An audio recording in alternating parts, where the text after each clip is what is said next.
Hi guys, Sean Blue here. I am going to be talking to you guys about a person named David Shurter, or David Shitter. No, it's David Shurter.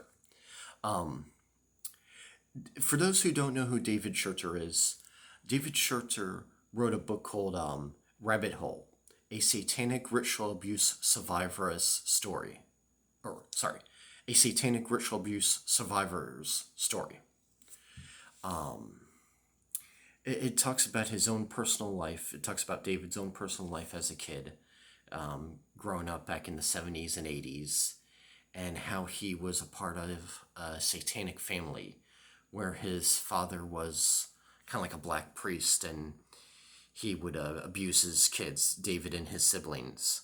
He would physically abuse them, sexually abuse them, and he would do like weird ceremonies with them involved.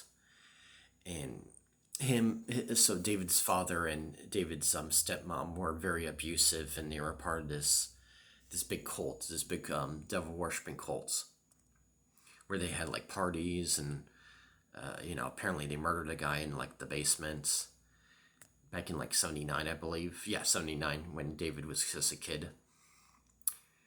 And and I do believe David Sturz, maybe not all of them, but I do believe that David Schurter was born in a satanic family and that he was abused by his father, who is a very evil man and now dead.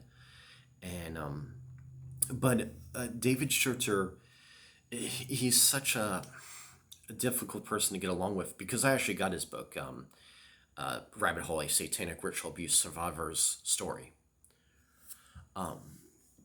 And I believe a lot of the things in it, he mentions how there's like bikers in it.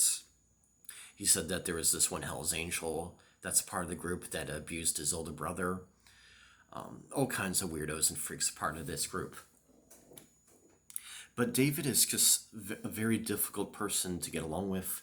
I remember quite a few years back, like maybe 3 or so, or 4, I was questioning David on just a few things, disagreeing with him on some things, and really just questioning him on about his story. And David got really offended, and like he started like cussing me out over the internet, but still cussing me out. And he got like very angry, and I wasn't coming at him at all like that, but he got like very nasty, verbally nasty. And his other fans were going after me too. But no, David acted like a complete ass. Like, I do believe his story. I do believe that he was abused by his father. I do believe that there are cults like this out there. But David's not necessarily the best spokesperson for this, because even though he survived it, he just has a short temper. If you disagree with him, he starts cussing at you. So that's my thoughts on David Schurter. I do believe him, but he's just an ass. I don't think he's a con man. Are some of his stories maybe exaggerated? Yeah, maybe so. But I do believe him for, yeah, the most part.